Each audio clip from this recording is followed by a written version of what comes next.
നമസ്കാരം. വേദാംഗ ജ്യോതിഷത്തിലെ അമൂല്യമായ അറിവുകളും മറ്റ് ആധ്യാത്മിക ജ്ഞാന ഉപദേശങ്ങളും പകർന്നു തരുന്ന പ്രശാന്തം ആസ്ട്രോ ചാനലിലേക്ക് ഏവർക്കും സ്വാഗതം. ഈ ചാനൽ ഇതുവരെയും സബ്സ്ക്രൈബ് ചെയ്യാത്തവർ ഇപ്പോൾ തന്നെ സബ്സ്ക്രൈബ് ചെയ്യുക. നോട്ടിഫിക്കേഷൻ ലഭിക്കുന്നതിനായി ബെൽ ബട്ടൺ അമർത്തുമല്ലോ. ഒപ്പം ചാനൽ ലൈക്ക് ചെയ്യുക, ഷെയർ ചെയ്യുക, കമൻറ്റ് ചെയ്യുക. കൊല്ലവർഷം 1200 മേട സംക്രമം ചോതി നക്ഷത്രത്തിലാണ്. മേടം 1-ാം തീയതിയിലെ ഗ്രഹനില അനുസരിച്ച് മേടം രാശിയിൽ ആദിത്യനും, ഇടവത്തിൽ സർവേശ്വരകാരകനായ വ്യാഴവും, കർക്കിടകം രാശിയിൽ കുജനും, ചിങ്ങത്തിൽ ഗുളികനും, കന്നിരാശിയിൽ കേതുവും, തുലാം രാശിയിൽ ചന്ദ്രനും, മീനത്തിൽ ബുധനും ശുക്രനും ശനിയും രാഹുവും സ്ഥിതി ചെയ്യുന്നു. അശ്വതി നക്ഷത്രത്തിൽ ജനിച്ചവർക്ക് മേടമാസം പൊതുവെ ഗുണഫലങ്ങൾ കൂടിയിരിക്കും. ഈ നക്ഷത്രക്കാർക്ക് കർമ്മ പുരോഗതി ഉണ്ടാകുന്നതാണ്. ജോലിയിൽ കൂടുതൽ ഉത്തരവാദിത്തങ്ങൾ ഇവർക്ക് വന്നു ചേരുന്നതുമാണ്. ഇവർ ജോലിസ്ഥലത്ത് കൃത്യനിഷ്ഠതയും ആത്മാർത്ഥതയും പ്രകടിപ്പിക്കുന്നതാണ്. ഇവർക്ക് സാമ്പത്തിക നേട്ടങ്ങൾ വന്നു ചേരുന്നതാണ്. എന്നാൽ സാമ്പത്തിക ചിലവുകൾ വർദ്ധിക്കുവാനുള്ള സാധ്യതകൾ കാണുന്നുണ്ട്.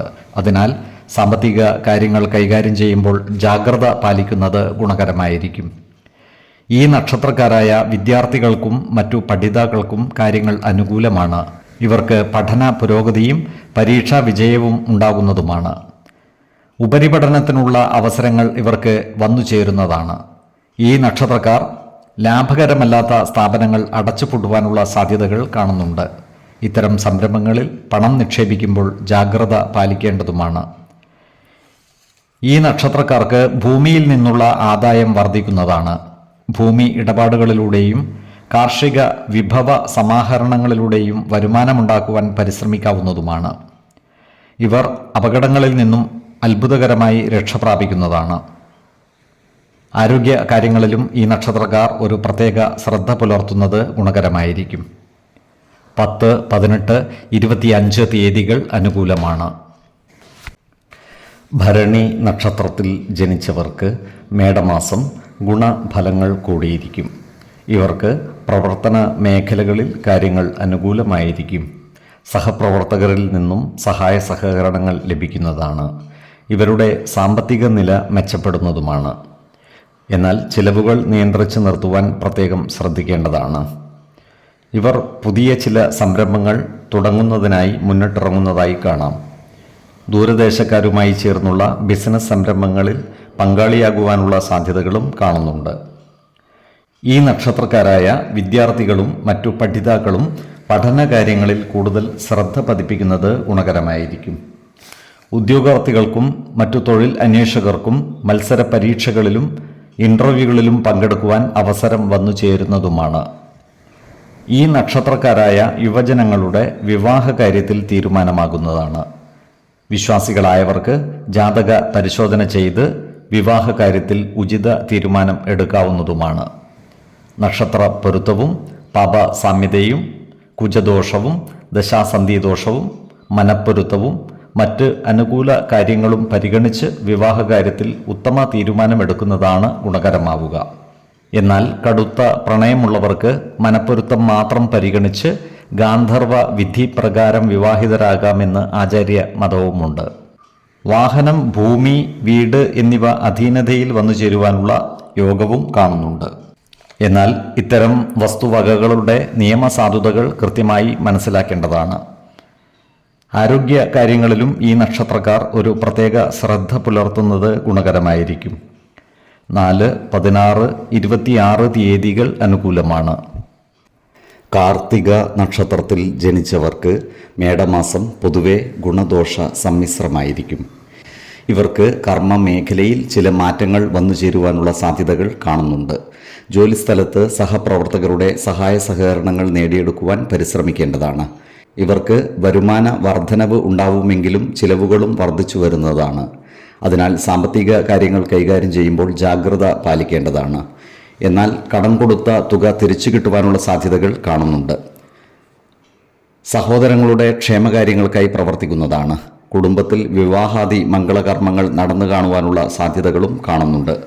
ഈ നക്ഷത്രക്കാരായ കലാസാംസ്കാരിക പ്രവർത്തകർക്ക് കാര്യങ്ങൾ അനുകൂലമാണ്.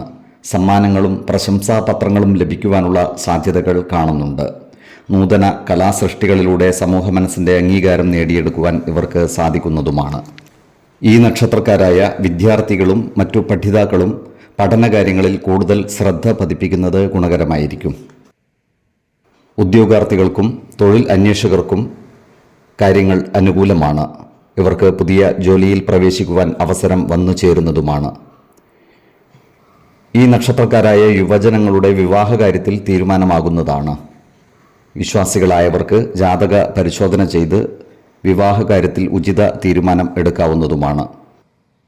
ഈ നക്ഷത്രക്കാർക്ക് ഭൂമിയിൽ നിന്നുള്ള ആദായം വർദ്ധിക്കുന്നതാണ്. ഭൂമി ഇടപാടുകളിലൂടെയും കാർഷിക വിഭവ സമാഹരണങ്ങളിലൂടെയും വരുമാനമുണ്ടാക്കുവാൻ ഇവർക്ക് പരിശ്രമിക്കാവുന്നതുമാണ്. ആരോഗ്യ കാര്യങ്ങളിലും ഈ നക്ഷത്രക്കാർ ഒരു പ്രത്യേക ശ്രദ്ധ പതിപ്പിക്കുന്നത് ഗുണകരമായിരിക്കും. 6, 16, 24 തീയതികൾ അനുകൂലമാണ്. രോഹിണി നക്ഷത്രത്തിൽ ജനിച്ചവർക്ക് മേടമാസം പൊതുവെ ഗുണദോഷ സമ്മിശ്രമായിരിക്കും. ഇവർക്ക് കർമ്മ മേഖലയിൽ കാര്യങ്ങൾ അനുകൂലമായിരിക്കും. എന്നാൽ ജോലി സ്ഥലം മാറ്റത്തിനുള്ള സാധ്യതകൾ കാണുന്നുണ്ട്. വരുമാന വർധനവ് ഉണ്ടാകുമെങ്കിലും ചിലവുകളും വർദ്ധിച്ചു വരുന്നതാണ്. അതിനാൽ സാമ്പത്തിക കാര്യങ്ങൾ കൈകാര്യം ചെയ്യുമ്പോൾ ജാഗ്രത പാലിക്കേണ്ടതാണ്. ഇവർ കുടുംബജനങ്ങളുടെ കാര്യങ്ങളിൽ ഇടപെടുമ്പോൾ പ്രത്യേക ശ്രദ്ധ പുലർത്തേണ്ടതാണ്. അനാവശ്യ വാക്കുതർക്കങ്ങളിലും മറ്റും പെട്ടുപോകാതെ സൂക്ഷിക്കേണ്ടതുമാണ്. ഈ നക്ഷത്രക്കാരായ വ്യാപാരികൾക്ക് കാര്യങ്ങൾ അത്ര അനുകൂലമല്ല. കച്ചവടത്തിൽ നിന്നും ഉദ്ദേശിച്ച ലാഭം കിട്ടാതിരിക്കുവാനുള്ള സാധ്യതകൾ കാണുന്നുണ്ട്. അതിനാൽ വ്യാപാരികൾ കൂടുതൽ ശ്രദ്ധ ചെലുത്തി മുന്നോട്ട് നീങ്ങുന്നത് ഗുണകരമായിരിക്കും. ഈ നക്ഷത്രക്കാർക്ക് അന്നവസ്ത്രാദികൾക്ക് യാതൊരു ബുദ്ധിമുട്ടും നേരിടുന്നതല്ല. ഇവർക്ക് സന്താനങ്ങളിൽ നിന്നും ഗുണഫലങ്ങൾ അനുഭവിക്കുവാനുള്ള യോഗം കാണുന്നുമുണ്ട്. ഇവർക്ക് വാഹനങ്ങളുമായി ബന്ധപ്പെട്ട് വരുമാന വർധനവ് ഉണ്ടാകുവാനുള്ള സാധ്യതകൾ കാണുന്നുണ്ട്. അതുപോലെ ഓഹരി വിപണികളിൽ നിന്നും നേട്ടമുണ്ടാക്കുവാനുള്ള സാധ്യതകളും ഇവർക്ക് ഒത്തുവരുന്നതാണ്. ഇവർക്ക് പല കാര്യങ്ങൾക്കുമായി ദൂരയാത്രകൾ ആവശ്യമായി വരുന്നതാണ്. ഇത്തരം യാത്രകൾ സുഖകരമാകുന്നതും ഗുണഫലങ്ങൾ നൽകുന്നവയും ആയിരിക്കും. ഇവർക്ക് ഉദ്ദേശിച്ച കാര്യങ്ങൾ സാധിക്കുവാനുള്ള സാഹചര്യം ഉണ്ടാകുന്നതാണ്. ഈ നക്ഷത്രക്കാരായ വിദ്യാർത്ഥികൾക്ക് കാര്യങ്ങൾ അനുകൂലമാണ്. അവർക്ക് പഠന പുരോഗതിയും പരീക്ഷാ വിജയവും ഉണ്ടാകുന്നതാണ്. ആരോഗ്യകാര്യങ്ങളിലും ഈ നക്ഷത്രക്കാർ ഒരു പ്രത്യേക ശ്രദ്ധ ചെലുത്തി മുന്നോട്ട് നീങ്ങുന്നത് ഗുണകരമായിരിക്കും. 4, 16, 24 തീയതികൾ അനുകൂലമാണ്. ഈ നക്ഷത്രക്കാർ ജനിച്ച സമയത്തെ അടിസ്ഥാനമാക്കിയുള്ള ജാതകത്തിലെ ലഗ്ന രാശിയുടെയും ലഗ്ന അധിപന്റെയും സ്ഥിതിയും ശുഭ പാപ ഭാവങ്ങളുടെ സ്ഥിതിയും ഓരോ രാശിയിലെയും ഗ്രഹങ്ങളുടെ സ്ഥിതിയും അനുസരിച്ച് ഇവരുടെ പൊതുഫലത്തിൽ ഏറ്റക്കുറച്ചിലുകൾ ഉണ്ടാകുവാനിടയുണ്ട്.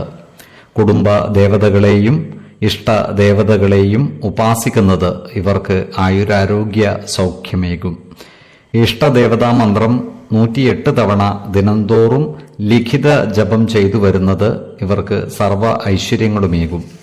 നല്ല വ്യക്തി സാധനകളോടെയും ഉപാസനകളോടെയും മുന്നേറിയാൽ സർവേശ്വരാനുഗ്രഹത്താൽ ഇവരുടെ സർവകാര്യങ്ങളും മംഗളകരമാകും. നന്ദി, നമസ്കാരം. ജ്യോതിഷരത്നം പ്രശാന്ത് കണ്ണോം.